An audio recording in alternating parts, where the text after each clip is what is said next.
Avant de commencer, dites-nous en commentaire quelle heure il est et d'où vous nous regardez. Commençons. Certains hommes mesurent le courage à la taille de leur ennemi. Dalton Pierce, lui, le mesurait à l'ampleur de son mensonge.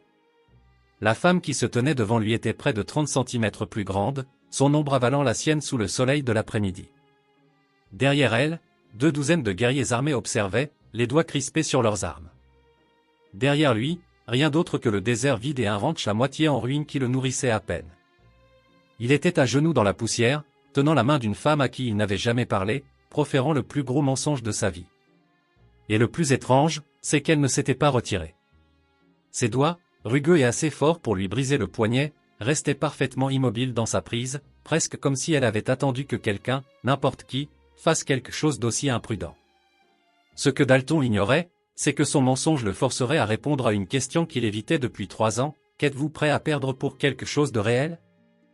La matinée avait commencé comme la plupart des autres. Calme.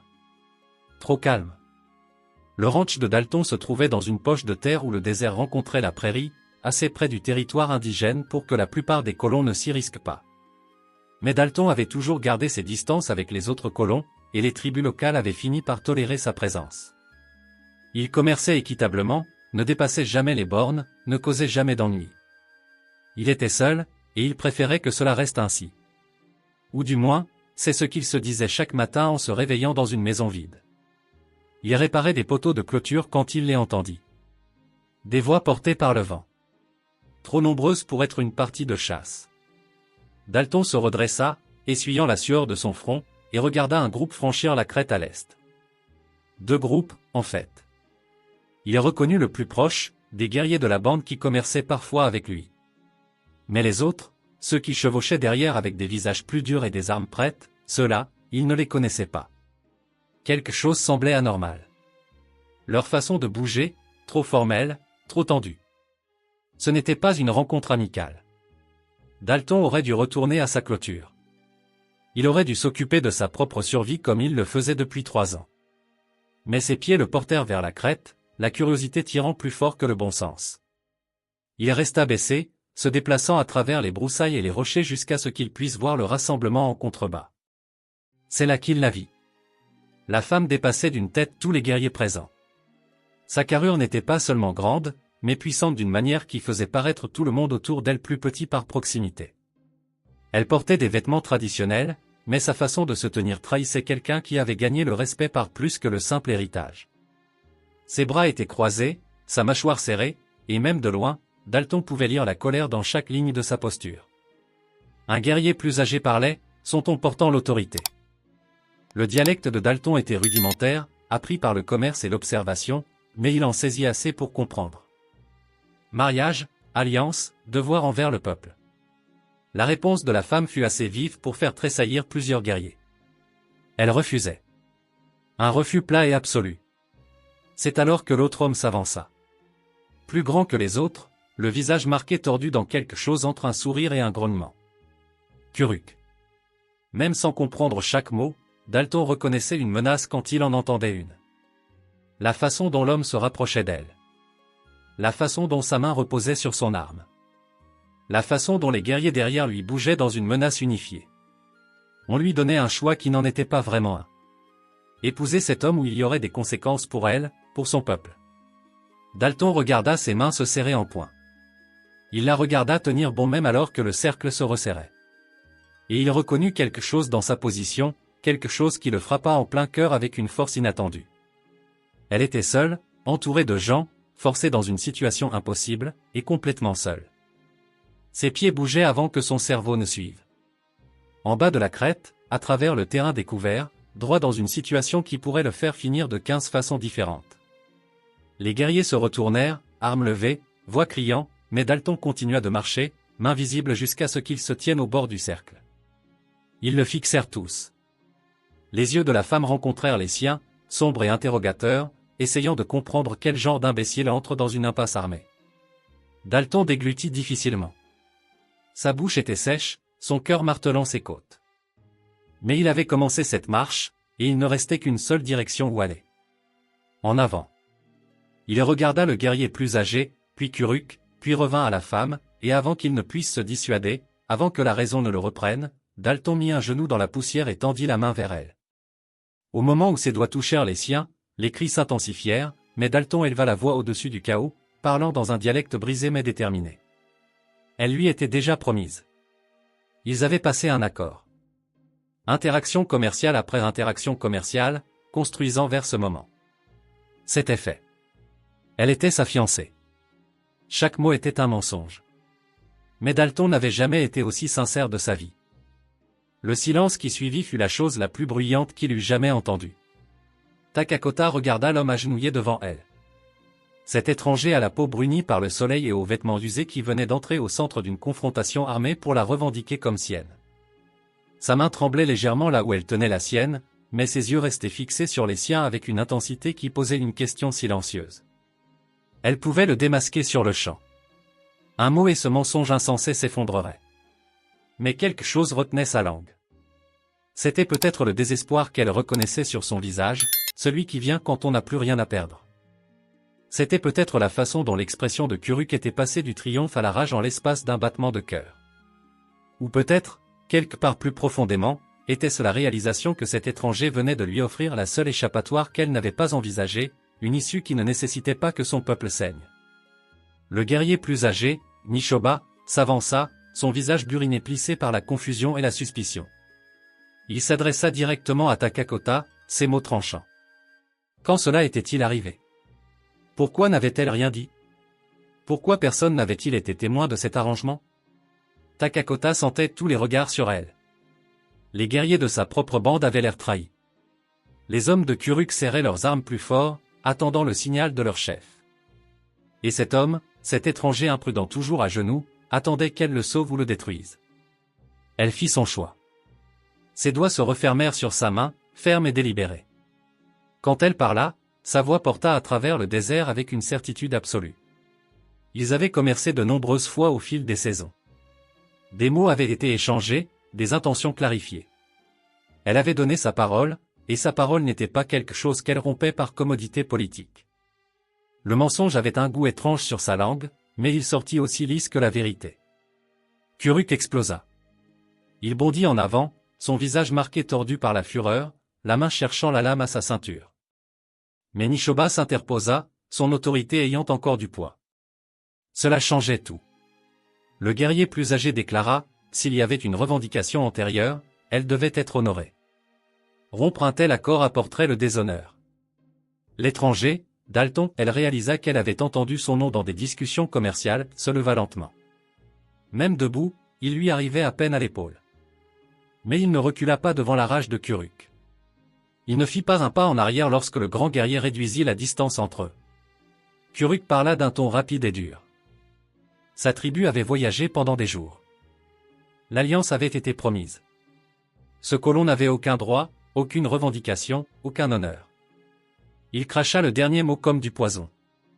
Dalton répondit dans un dialecte brisé mais déterminé, complétant avec des signes de la main. Quand les mots lui manquaient, il ne voulait manquer de respect à la tribu de Kuruk. Mais ce qui avait été convenu entre lui et Takakota passait en premier. Si Kuruk souhaitait contester cela, Dalton accepterait n'importe quelle épreuve requise pour prouver que sa revendication était authentique. Le silence qui suivit ressembla à une respiration retenue. L'esprit de Takakota s'emballa. Cet homme n'avait aucune idée de ce qu'il venait d'offrir. Dans sa culture, de tels défis se réglaient par le combat, des tests d'endurance ou des épreuves qui pouvaient facilement entraîner des blessures graves ou pires. Il était plus petit, clairement pas un guerrier, et n'aurait aucune chance contre Kuruk dans une compétition physique. Mais avant que Kuruk ne puisse accepter, Nishoba leva la main. Il n'y aurait pas de défi aujourd'hui. Cette situation nécessitait la sagesse du conseil, pas une effusion de sang dans la poussière. Les deux parties présenteraient leurs arguments devant les anciens au coucher du soleil. Jusque-là, Dalton resterait l'invité de Takakota sous sa protection. Lui faire du mal reviendrait à lui faire du mal directement. C'était intelligent. Takakota réalisa que Nishoba gagnait du temps, empêchant la violence immédiate tout en forçant tout le monde à réfléchir aux implications. Mais cela signifiait aussi qu'elle et Dalton devraient maintenir ce mensonge sous un examen minutieux pour le reste de la journée. La main de Kuruk s'attarda sur sa lame, la fureur irradiant de chaque muscle. Mais il ne pouvait pas défier l'autorité de Nishoba sans fracturer l'alliance déjà fragile entre leurs peuples. Il hocha la tête une fois, sec et hostile, puis se tourna et s'éloigna, ses guerriers suivant comme un nuage d'orage se déplaçant à travers le paysage. La tension se brisa légèrement, mais ne disparut pas. Le propre peuple de Takakota la regardait avec des questions dans les yeux. Des questions auxquelles elle ne pouvait répondre sans exposer la vérité. Dalton lâcha finalement sa main, et elle sentit l'absence immédiatement. Il leva les yeux vers elle, et pour la première fois, elle vit une peur réelle fissurer sa façade déterminée. Que avait-il fait? Nishoba s'approcha d'eux, sa voix basse et mesurée. Au coucher du soleil, ils devraient fournir la preuve de leur arrangement. Des témoins, des cadeaux échangés, une preuve que cet accord existait avant aujourd'hui. Sans cela, le conseil verrait clair dans la supercherie, et Kuruk aurait sa justification pour la violence. Takakota et Dalton échangèrent un regard.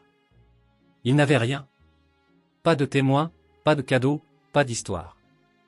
Juste un mensonge raconté en désespoir de cause et quelques heures pour le rendre assez crédible pour survivre.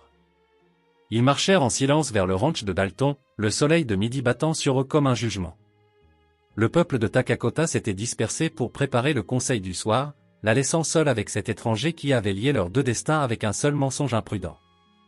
Elle pouvait sentir son énergie nerveuse irradier à côté d'elle, bien qu'il gardât son expression soigneusement neutre. Lorsqu'ils franchirent la crête et que sa propriété apparut, Takakota comprit immédiatement pourquoi il vivait seul. Le ranch n'était pas seulement petit. Il survivait à peine.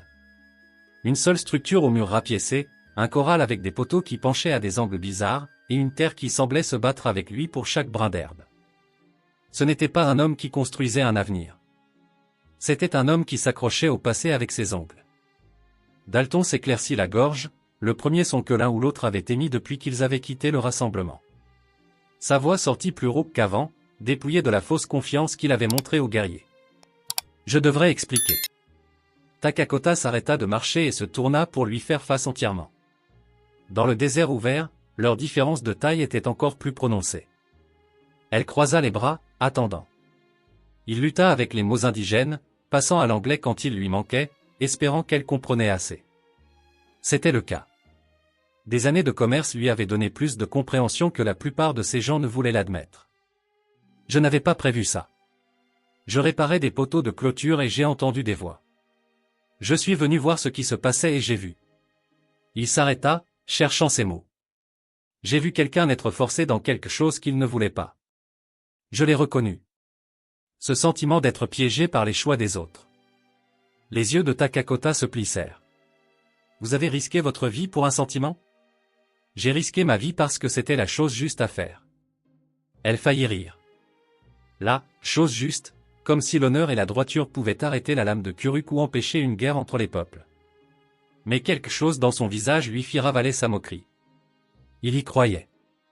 Cet imbécile croyait sincèrement qu'il fallait faire le bien, même quand cela lui coûtait tout. Nous n'avons aucune preuve, dit-elle platement, passant à l'anglais pour s'assurer qu'il comprenait chaque mot. Aucun témoin ne nous a vu commercer. Aucun cadeau n'a été échangé. Rien à montrer au conseil qui leur ferait croire votre mensonge. Notre mensonge, corrigea doucement Dalton. Vous l'avez soutenu. Vous n'étiez pas obligé. Il avait raison. Elle aurait pu le démasquer immédiatement, laisser les guerriers de Nishoba l'emmener, et retourner affronter Kuruk seul. Mais elle ne l'avait pas fait. Un instinct, un espoir désespéré lui avait fait saisir cet échappatoire impossible. Dalton marcha vers sa petite maison et poussa la porte. À l'intérieur, l'espace était austère mais propre. Un lit simple, une table, 2 chaises, des étagères avec des fournitures soigneusement organisées. Mais ce qui attira l'attention de Takakota fut le coin où les affaires d'une femme étaient encore intactes. Une brosse avec de longs cheveux encore emmêlés dans ses poils. Un châle plié précisément, une paire de bottes usées qui irait à quelqu'un de beaucoup plus petit que Dalton. Il vit où son regard s'était posé et sa mâchoire se serra. Ma femme. Il y a 3 ans. La fièvre l'a emporté en moins d'une semaine. Les mots étaient simples, mais la douleur en dessous coulait plus profondément que n'importe quelle rivière.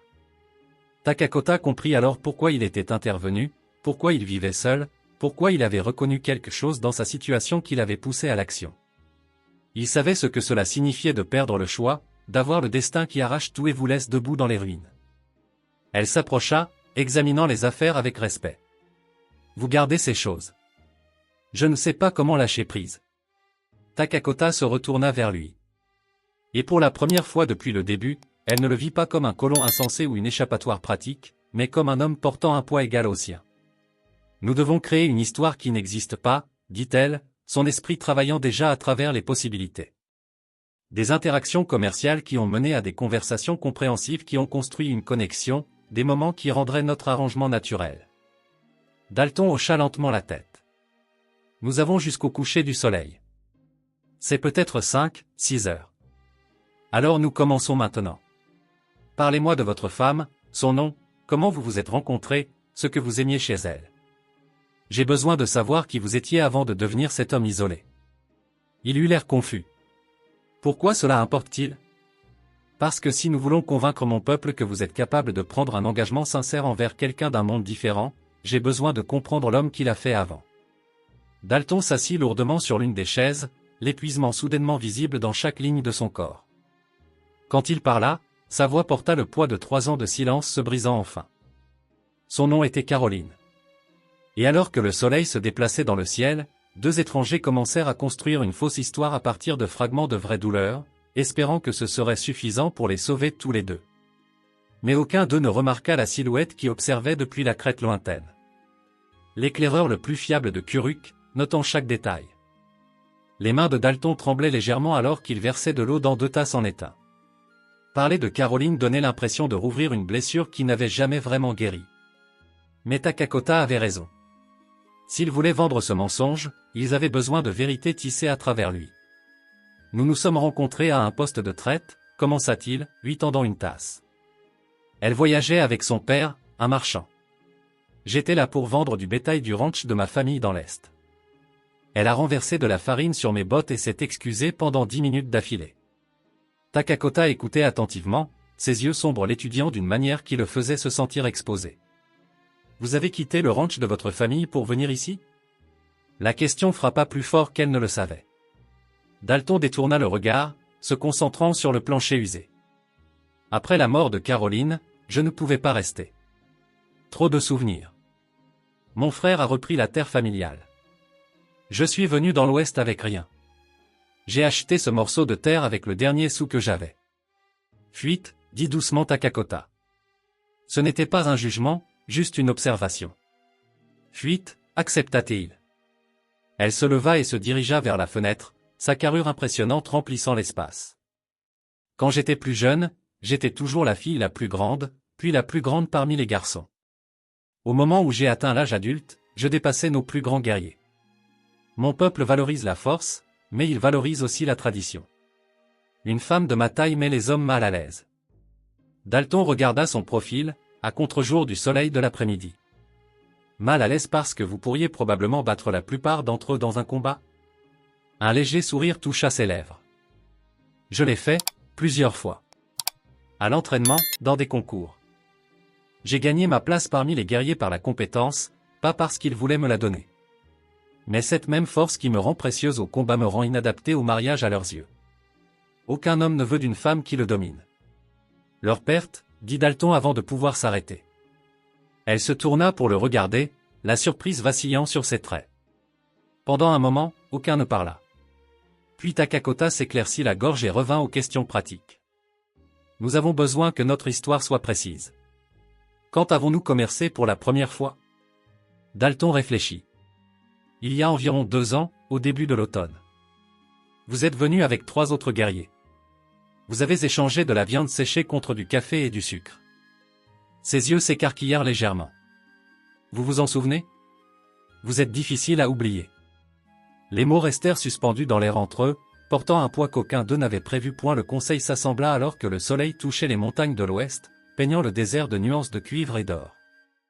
Un cercle d'anciens étaient assis sur des couvertures usées, leurs visages burinés illisibles. Derrière eux, les guerriers des 2 tribus se tenaient en formation tendue, les mains jamais loin des armes. Dalton sentait le poids de chaque regard alors que lui et Takakota approchaient du bord du cercle. Nishoba leur fit signe d'entrer. Ils s'assirent ensemble assez près pour que leurs épaules se touchent presque, présentant une unité, même si les nerfs de Dalton le poussaient à fuir. De l'autre côté du cercle, Kuruk était assis avec une immobilité prédatrice. Son visage marqué était fendu par un sourire qui promettait la violence. Le membre le plus âgé du conseil, une femme dont l'âge se voyait dans ses cheveux argentés mais pas dans la vivacité de son regard, parla la première. Elle demanda à Takakota d'expliquer l'arrangement qui avait été revendiqué. La voix de Takakota était stable et forte. Elle raconta leur histoire fabriquée exactement comme il l'avait répété, le premier échange 2 ans auparavant, la construction progressive des conversations, une rencontre au printemps où la possibilité avait été discutée, une compréhension silencieuse qui avait grandi au fil des saisons d'interaction respectueuses. Cela semblait convaincant, presque beau dans sa simplicité. Puis Kuruk parla, et la température sembla chuter malgré la chaleur du soir. Il s'adressa au conseil avec une fausse courtoisie, mais ses mots portaient des bords assez tranchants pour couper. Comme il était pratique que cet arrangement soit resté secret jusqu'au moment même où il devenait utile.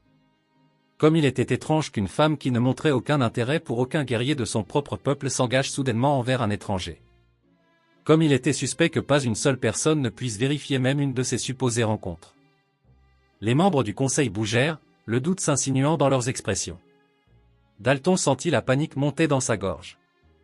Kuruk démantelait leur histoire pièce par pièce, et il n'avait aucune défense au-delà de leurs paroles. Il ouvrit la bouche pour parler, mais la main de Takakota trouva la sienne, la serrant une fois en avertissement. « Laisse-moi gérer ça », disait le geste. Elle répondit à Kuruk avec une fureur contrôlée. Elle expliqua qu'elle avait gardé l'arrangement privé précisément parce qu'elle savait que son peuple réagirait avec doute et jugement, tout comme il le faisait maintenant. Elle avait choisi la discrétion parce qu'elle tenait à la sécurité de Dalton, sachant que certains verraient son intérêt comme une insulte, et elle n'avait rien dit parce que la décision lui appartenait à elle seule. Ces mots résonnèrent avec une telle conviction que plusieurs membres du conseil hochèrent légèrement la tête. Mais Kuruk n'avait pas fini. Il se leva, sa pleine hauteur intimidante même à distance.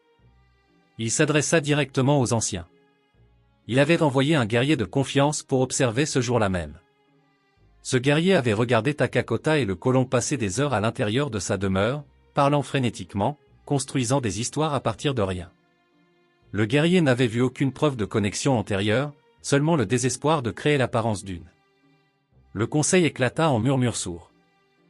La prise de Takakota sur la main de Dalton se resserra jusqu'à ce que ses jointures blanchissent. Nishoba demanda le silence, son autorité coupant le bruit. Il regarda Takakota avec quelque chose entre la déception et la sympathie. Si ce que Kuruk prétendait était vrai, elle s'était déshonorée elle et son peuple. Mais il lui donnerait une chance de fournir une preuve au-delà des mots. « Montrez-nous quelque chose », dit doucement Nishoba. « Une preuve que ce que vous prétendez contient de la vérité. » Le visage de Takakota resta composé, mais Dalton sentit sa main trembler. Il n'avait rien. Le silence s'étira. Le sourire de Kuruk s'élargit. Puis Dalton pensa aux affaires de Caroline toujours assise dans le coin de sa maison. Sans réfléchir aux implications, il parla. Il pouvait fournir une preuve. Un cadeau que Takakota lui avait offert lors de leur rencontre de printemps. Un cadeau d'une importance personnelle qu'il avait gardé près de lui depuis qu'il l'avait reçu. Tous les yeux se tournèrent vers lui. Le sourire de Kuruk vacilla. Nishoba hocha la tête.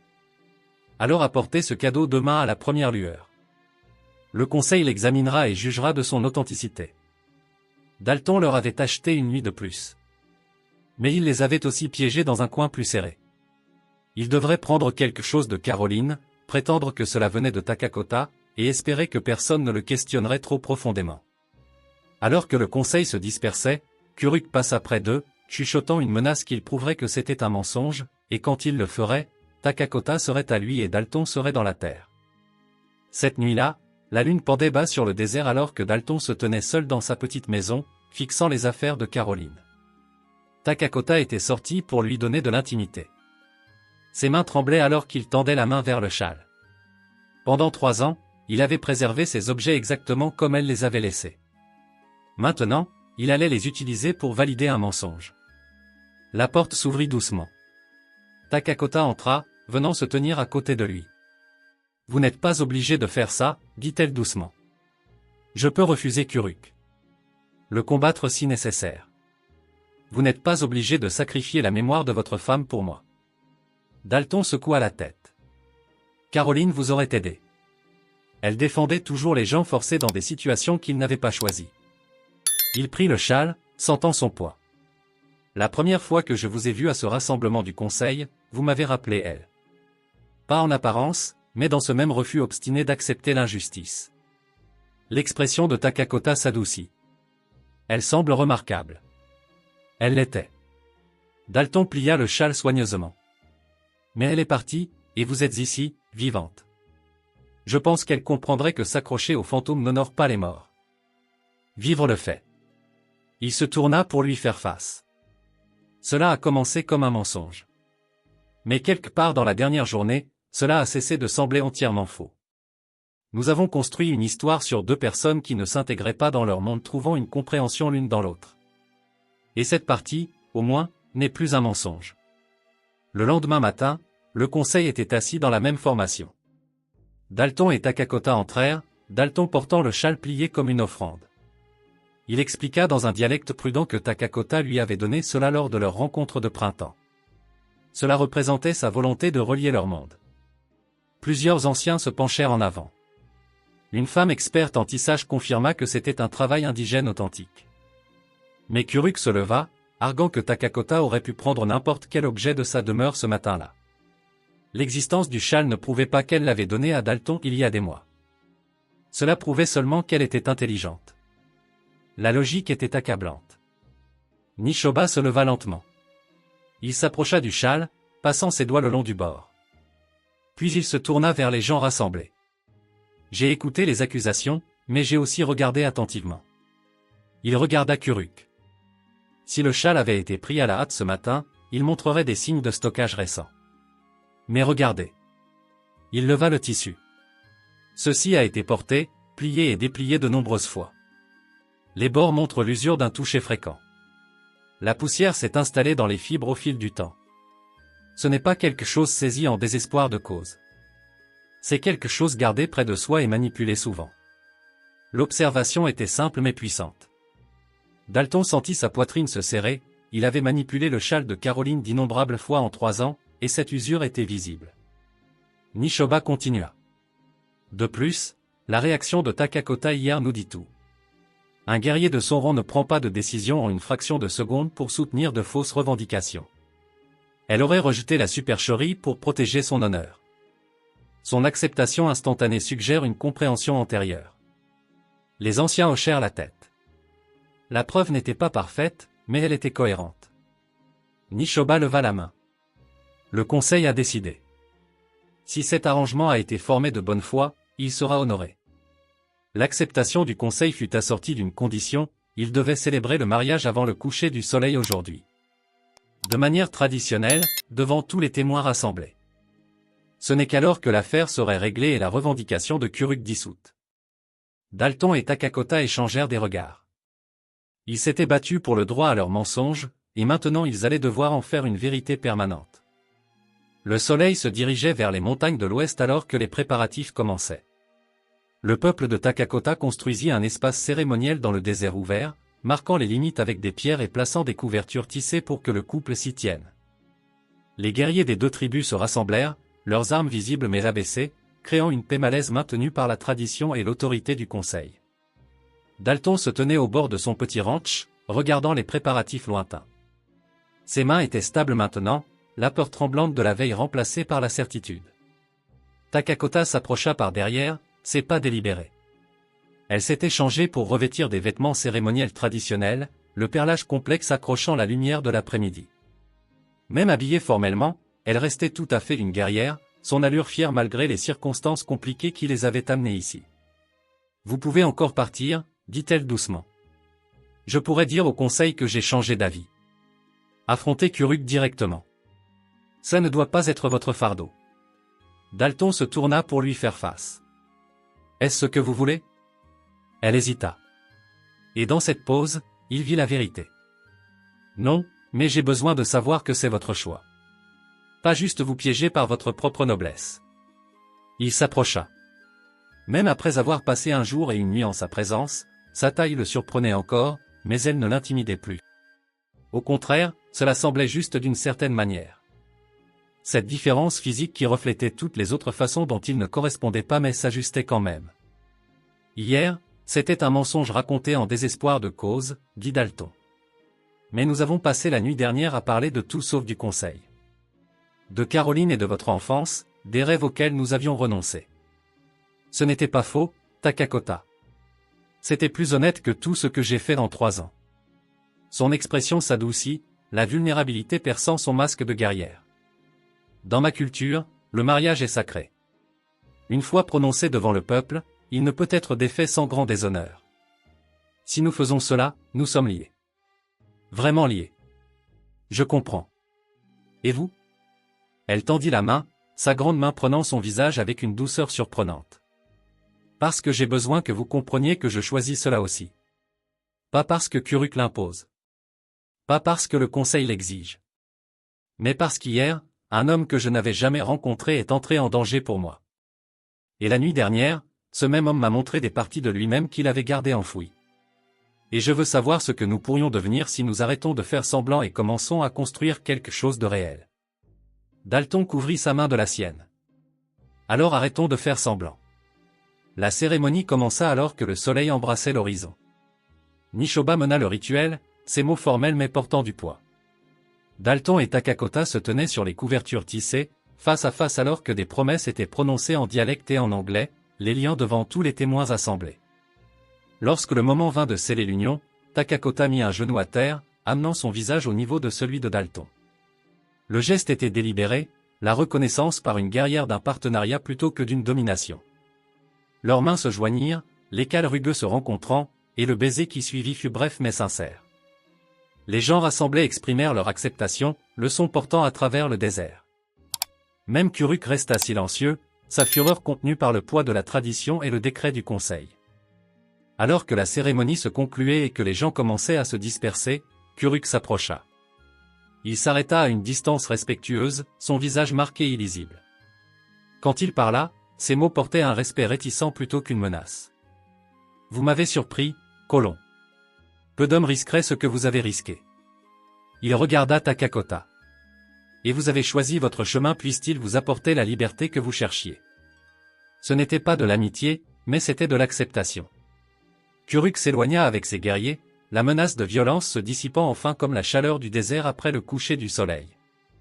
Dalton et Takakota restèrent ensemble, regardant les groupes partir jusqu'à ce qu'il ne reste que Nishoba. Le guerrier plus âgé s'approcha d'un pas mesuré. « Votre ranch est petit, dit-il à Dalton. Trop petit pour que 2 personnes y vivent bien. Le peuple de Takakota vous aidera à l'agrandir. C'est ainsi que nous honorons les mariages qui relient nos mondes. » L'offre était inattendue. Généreuse. Dalton inclina la tête en signe de gratitude. Alors que l'obscurité totale tombait et que les étoiles émergeaient au-dessus de leur tête, Dalton et Takakota retournèrent vers le ranch qui serait désormais leur foyer commun. Aucun ne parla, mais leurs mains restèrent jointes. 2 personnes qui s'étaient trouvées à travers des mensonges et le désespoir et avaient choisi de construire la vérité sur cette fondation fracturée. Le pauvre éleveur avait offert un faux mariage pour sauver une femme d'être forcée. Mais quelque part entre le mensonge et la cérémonie, c'était devenu la chose la plus réelle que l'un ou l'autre ait jamais connue.